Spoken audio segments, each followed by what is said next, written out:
finishing the last one, and they said, would you like to come back? And I said, well, I haven't left yet, so... and they said, well, we'd really like you to do it. And I said, well, I would love to do it. It's just a really good place to be. And every day you're dealing with a set of ambitions, because every day is ambitious. So you never run out of challenges. Sort of exciting, isn't it? Breaking the rules. Who are you, and what have you done with Hermione Granger? Anyway, at least we know one positive thing that came from today. What's that? Jo couldn't take her eyes off you, could she? In this next one, there's a lot of sort of emphasis on the relationship between Hermione and Ron, and I think this next one will be more comic. I think the last one was a lot darker and a lot heavier, and this one will be funnier and more light-hearted. Yeah, he changes quite a bit. I mean, he grows up.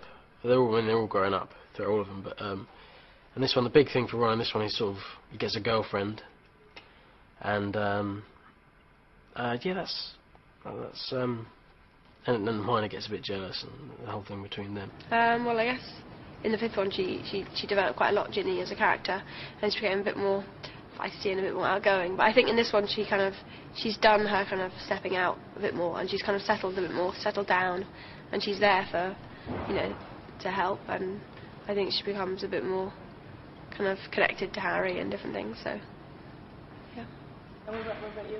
Luna, so I don't think Luna changes much. I think, like, all through the whole book series, and I think she'll be forevermore. She'll be just how she is as she first appeared. Maybe grow a bit, hopefully. But the thing that's changed is that she's become more accepted. Like, she has friends this time.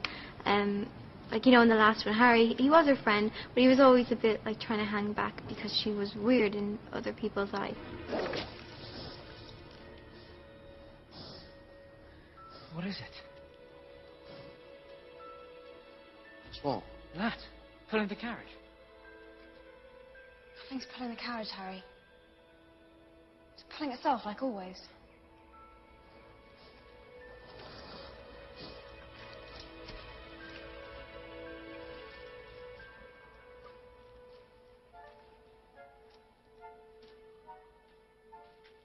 You're not going mad. I can see them too. You're just as sane as I am.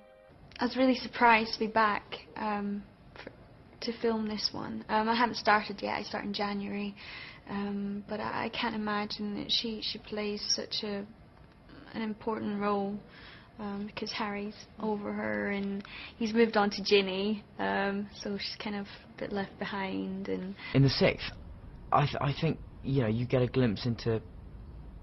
You get a greater insight into Harry's sense of humour, I think. Because I think the sixth generally is a lot funnier than any of the films have been before. And I think Harry's got quite a dry sense of humour, which I'd always felt, because I've got quite a dry sense of humour. So it's quite nice that my character has the same one. It makes it very easy for me.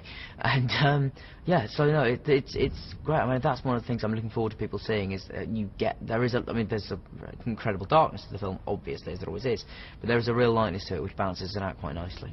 A full-bodied Patronus is the most difficult to produce, but shield forms can also be equally useful against a variety of opponents. Fantastic, Ginny! Just remember, your Patronus can only protect you for as long as you stay focused, so focus, Luna!